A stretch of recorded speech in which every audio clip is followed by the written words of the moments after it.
nama saya Marestu Penegila Tandang dengan nomor absen 22. Halo semuanya, perkenalkan nama saya Marestu Penegila. Saya nomor absen 24. Perkenalkan nama saya Ukasya Sastika, nomor absen 22. Perkenalkan, saya Renata Aulianti Saputra dengan nomor absen 30. Halo semuanya, perkenalkan nama saya Rosalia Mirajaya Laksani. Saya absen ke-31. Halo, perkenalkan nama saya Yohanes Terpike, saya nomor absen 36. Video kali ini, kami dari kelompok 6 akan menjelaskan terkait dengan sistem lembaga negara di Indonesia, secara spesifik terkait dengan presiden. Seperti yang kita ketahui bersama, presiden merupakan lembaga yang memegang kekuasaan tertinggi di Indonesia, atau yang biasa kita kenal sebagai lembaga eksekutif. Dalam pasal 4 ayat 1 Undang-Undang Dasar Negara Republik Indonesia menyatakan, Presiden Republik Indonesia merupakan pemegang kekuasaan pemerintahan menurut Undang-Undang Dasar. Ayat 2 di pasal yang sama menuliskan bahwa dalam melakukan kewajibannya, Presiden dibantu oleh salah satu wakil presiden. Pada pasal 7 Undang-Undang Dasar Negara Republik Indonesia tahun 1945 dinyatakan bahwa Presiden dan Wakil Presiden memegang jabatan selama 5 tahun dan sesudahnya dapat dipilih kembali dalam jabatan yang sama hanya untuk 1 kali masa jabatan. Undang-Undang Dasar Negara Republik Indonesia tahun 1945 tidak menyebutkan bahwa sistem pemerintahan Negara Kesatuan Republik Indonesia adalah sistem presidensial. Sekalipun demikian, prinsip bahwa Negara Kesatuan Republik Indonesia menganut sistem presidensial dapat diketahui dari ketentuan-ketentuan dalam Undang-Undang Dasar Negara Republik Indonesia tahun 1945. Selanjutnya akan dijelaskan oleh teman saya. Penjelasan dari teman saya, saat MPR melakukan amandemen terhadap Undang-Undang Dasar Negara Republik Indonesia tahun 1945, MPR tetap mempertahankan sistem presidensial sekalipun dilakukan perubahan terhadap Undang-Undang Dasar Negara Republik Indonesia tahun 1945 itu sendiri.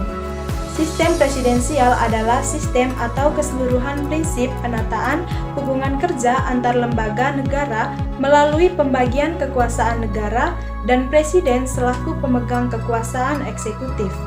Karakteristik sistem presidensial dapat diketahui dan dipahami dari hal-hal sebagai berikut. Yang pertama, presiden adalah kepala negara sekaligus kepala pemerintahan. Yang kedua, presiden adalah pihak yang berwenang menyusun kabinet dan mengangkat menteri. Sistem ini disebut non-parliamentary executive. Yang ketiga, menteri adalah pembantu presiden dan tidak boleh menjadi anggota parlemen karena kabinet bukan sebuah komisi dari parlemen. Yang keempat, menteri bertanggung jawab kepada presiden bukan kepada parlemen sehingga ia tetap menjadi menteri selama masih dipercaya presiden dan tidak dapat dijatuhkan mosi tidak percaya oleh parlemen. Yang kelima, masa jabatan menteri bergantung pada presiden, dalam arti presiden dapat memberhentikan menteri kapan saja. Sistem presidensial disebut juga sistem fiscal eksekutif, dalam arti jabatan presiden bersifat pasti selama 5 tahun dan tidak bergantung pada kehendak parlemen. Yang keenam, parlemen sebagai legislatif dan presiden sebagai eksekutif berperan seimbang melalui sistem kontrol dan keseimbangan. Baik, di sini saya akan menjelaskan tentang ketentuan sistem presidensial yang dianut oleh negara Indonesia. Adapun ketentuan-ketentuan tersebut antara lain, yang pertama pasal 4 ayat 1 Undang-Undang Dasar Negara Republik Indonesia tahun 1945 yang menyatakan Presiden Republik Indonesia memegang kekuasaan pemerintahan menurut Undang-Undang Dasar. Pasal ini menunjukkan bahwa Presiden berfungsi sebagai kepala negara dari sebuah negara republik dan sekaligus kepala pemerintahan. Yang kedua, pasal 17 ayat 1 Undang-Undang Dasar Negara Republik Indonesia tahun 1945 yang menyatakan Presiden dibantu oleh menteri-menteri negara. Pasal ini menunjukkan bahwa Presiden adalah pihak yang harus dan berwenang untuk membentuk kabinet. Yang ketiga, pasal 17 ayat 2 Undang-Undang Dasar Negara Republik tahun 1945 yang menyatakan menteri-menteri yang diangkat dan diberhentikan oleh presiden. Pasal ini menunjukkan bahwa menteri-menteri bertanggung jawab kepada presiden dan bukan kepada parlemen. Menteri akan tetap menduduki jabatannya sebagai menteri selama masih dipercaya oleh presiden dan menteri tidak dapat dijatuhkan oleh mosi tidak percaya oleh parlemen. Yang keempat, Pasal 17 ayat 3 Undang-Undang Dasar tahun 1945 yang menyatakan setiap menteri membidangi urusan tertentu dalam pemerintahan. Pasal ini menunjukkan bahwa jabatan menteri merupakan jabatan yang strategis karena menteri yang secara langsung bertanggung jawab dalam urusan tertentu dalam pemerintahan. Yang kelima, Pasal 17 ayat 4 Undang-Undang Dasar tahun 1945 yang menyatakan bahwa pembentukan, pengubahan, dan pembubaran kementerian negara diatur dalam undang-undang. Pasal ini menunjukkan bahwa presiden dalam memimpin pemerintahan harus sesuai dan sejalan dengan ketentuan undang-undang. Baik, selanjutnya akan dilanjutkan oleh teman saya. Oke teman-teman, saya akan melanjutkan penjelasan dari teman saya sebelumnya. Selain sebagai pemegang kekuasaan eksekutif, Presiden bersama-sama DPR menjalankan fungsi legislatif Pasal 5 Ayat 1 Undang-Undang Dasar Negara Republik Indonesia tahun 1945 menyebutkan bahwa Presiden berhak mengajukan rancangan undang-undang kepada DPR. Sebelum adanya amandemen Undang-Undang Dasar Negara Republik Indonesia tahun 1945, Presiden memegang kekuasaan membentuk undang-undang dengan persetujuan DPR. Pasal ini diubah karena pemerintah pada masa Orde Baru dianggap terlalu dominan dalam membuat undang-undang. Adanya perubahan ini membuat DPR diharapkan dapat menggunakan hak inisiatif untuk membentuk undang-undang. Tugas dan kewenangan Presiden berdasarkan Undang-Undang Dasar Negara Republik Indonesia tahun 1945 diantaranya adalah memegang kekuasaan pemerintahan, menetapkan peraturan pemerintah, serta memegang kekuasaan yang tertinggi atas Angkatan Darat, Angkatan Laut, dan Angkatan Udara. Baik, di sini saya akan melanjutkan penjelasan dari teman saya. Orang yang akan menjadi calon Presiden Republik Indonesia harus memenuhi syarat-syarat pada Pasal 6 Undang-Undang Dasar Negara Republik Indonesia tahun 1945 dan ketentuan turunnya sebagaimana diatur pada Pasal 5 Undang-Undang Republik Indonesia Nomor 42 Tahun 2008 tentang pemilihan umum Presiden dan Wakil Presiden. Syarat-syarat tersebut antara lain bertakwa kepada Tuhan Yang Maha Esa, merupakan warga negara Indonesia sejak kelahirannya dan tidak pernah menerima kewarganegaraan lain karena kehendaknya sendiri, dan tidak pernah mengkhianati negara, serta tidak pernah melakukan tindak pidana korupsi dan tindak pidana berat lainnya. Adapun syarat menjadi calon Presiden Republik Indonesia. Berdasarkan Undang-Undang Republik Indonesia Nomor 4 Tahun 2008 tentang pemilihan umum Presiden dan Wakil Presiden, dalam Pasal 5 ditetapkan bahwa calon Presiden dan calon Wakil Presiden Republik Indonesia harus memenuhi syarat sebagai berikut. Yang pertama, bertakwa kepada Tuhan Yang Maha Esa. Yang kedua, warga negara Indonesia sejak kelahirannya dan tidak pernah menerima kewarganegaraan lain karena kehendaknya sendiri. Yang ketiga, tidak pernah mengkhianati negara, serta tidak pernah melakukan tindak pidana korupsi dan tindak pidana berat lainnya. Yang keempat, mampu secara jasmani dan rohani untuk melaksanakan tugas dan kewajiban sebagai Presiden dan Wakil Presiden.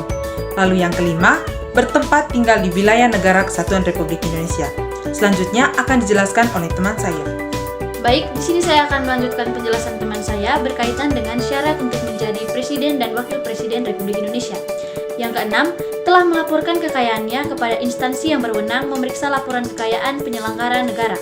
Yang ketujuh, tidak sedang memiliki tanggungan utang secara perseorangan dan atau secara badan hukum yang menjadi tanggung jawabnya yang merugikan keuangan negara.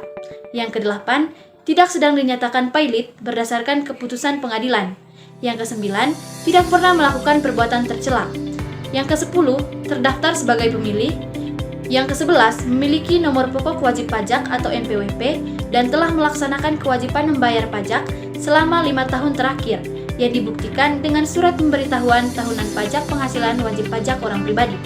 Yang ke-12, belum pernah menjabat sebagai presiden dan atau wakil presiden selama 2 kali masa jabatan dalam jabatan yang sama. Yang ke-13, setia kepada Pancasila sebagai dasar negara, Undang-Undang Dasar Negara Republik Indonesia tahun 1945, dan cita-cita proklamasi 17 Agustus 1945. Yang ke-14, tidak pernah dijatuhi hukuman pidana penjara berdasarkan putusan pengadilan yang telah mempunyai kekuatan hukum tetap karena melakukan tindak pidana yang diancam dengan pidana penjara 5 tahun atau lebih. 15, berusia sekurang-kurangnya 35 tahun. 16, berpendidikan paling rendah tamat sekolah menengah atas, madrasah aliyah, sekolah menengah kejuruan, madrasah aliyah kejuruan, atau bentuk lain yang sederajat. 17. Bukan bekas anggota organisasi terlarang Partai Komunis Indonesia, termasuk organisasi masanya, atau bukan orang yang terlibat langsung dalam G30S PKI. Dan yang ke-18, memiliki visi, misi, dan program dalam melaksanakan pemerintahan negara Republik Indonesia. Adapun selama 3 tahun terakhir, Presiden sebagai Kepala Negara Republik Indonesia telah melaksanakan berbagai praktik nyata yang mencerminkan perannya dalam memimpin Indonesia. Aspek-aspek penting dari peran tersebut antara lain, yang pertama, penanganan pandemi COVID-19 yang meliputi vaksinasi massal, yaitu melanjutkan program vaksinasi untuk mencapai herd immunity di masyarakat, dan juga bantuan sosial, yaitu menyalurkan bantuan sosial untuk mendukung masyarakat yang terdampak pandemi, termasuk program BLT dan bantuan UMKM. Yang kedua adalah pembangunan infrastruktur. Yang pertama, Ibu Kota Nusantara atau IKN. Presiden memulai pembangunan IKN sebagai langkah strategis untuk pemerataan pembangunan dan pengurangan beban Jakarta. Yang kedua, proyek infrastruktur lainnya seperti membangun jalan, jembatan, dan fasilitas publik untuk meningkatkan konektivitas antar daerah. Yang ketiga, ekonomi dan investasi, yaitu yang pertama adalah reformasi ekonomi, yang mana Presiden meluncurkan kebijakan Omnibus Law untuk menarik investasi dan mempermudah regulasi bagi pelaku usaha. Lalu, dukungan untuk sektor digital, yang mana mendorong transformasi digital di berbagai sektor untuk meningkatkan daya saing ekonomi. Yang keempat adalah ketahanan energi dan lingkungan, yang mana yang pertama adalah energi terbarukan, yaitu mengembangkan proyek energi terbarukan untuk mengurangi ketergantungan pada energi fosil. Yang kedua adalah inisiatif lingkungan, yaitu meluncurkan program untuk perlindungan lingkungan dan pengelolaan sumber daya alam yang berkelanjutan. Yang kelima adalah pendidikan dan kesehatan. Yang pertama adalah peningkatan kualitas pendidikan, yang mana Presiden meningkatkan anggaran pendidikan dan akses ke pendidikan berkualitas, terutama di daerah terpencil, dan juga reformasi sistem kesehatan, yang mana memperkuat sistem kesehatan untuk meningkatkan layanan kesehatan bagi masyarakat. Yang keenam, hubungan internasional. Yang pertama adalah diplomasi aktif. Presiden berperan dalam forum internasional untuk isu-isu global seperti perubahan iklim dan keamanan regional, serta kerjasama bilateral.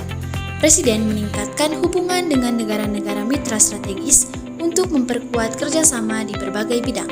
Oke teman-teman, di sini saya akan menjelaskan kesimpulan secara umum mengenai materi lembaga negara presiden. Nah, untuk kesimpulannya dapat diambil beberapa poin pokok. Yang pertama, terkait dengan kedudukan presiden. Presiden adalah kepala negara dan kepala pemerintahan dalam sistem pemerintahan Indonesia. Ia memiliki peran sentral dalam menjalankan roda pemerintahan dan mewakili negara di tingkat internasional. Yang kedua, tugas dan wewenang. Nah, Presiden memiliki berbagai tugas dan wewenang, termasuk mengeluarkan peraturan pemerintahan, mengangkat dan memberhentikan menteri, serta memimpin kebijakan luar negeri. Selain itu, Presiden juga bertanggung jawab dalam menjaga keamanan dan ketertiban negara. Yang ketiga, mekanisme pemilihan.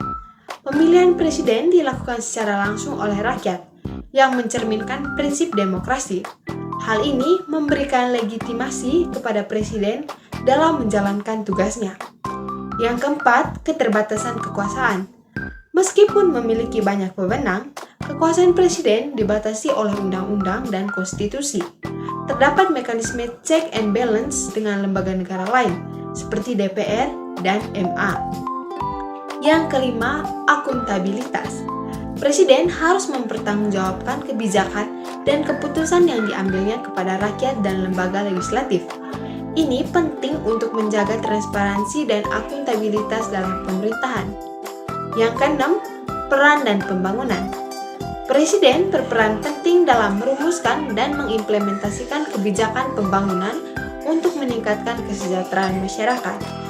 Nah, teman-teman, kesimpulan ini menunjukkan bahwa lembaga negara presiden memiliki peranan yang sangat vital dalam sistem pemerintahan Indonesia, dengan berbagai tanggung jawab yang harus dilaksanakan secara efektif dan bertanggung jawab. Sekian saja dari kami, terima kasih.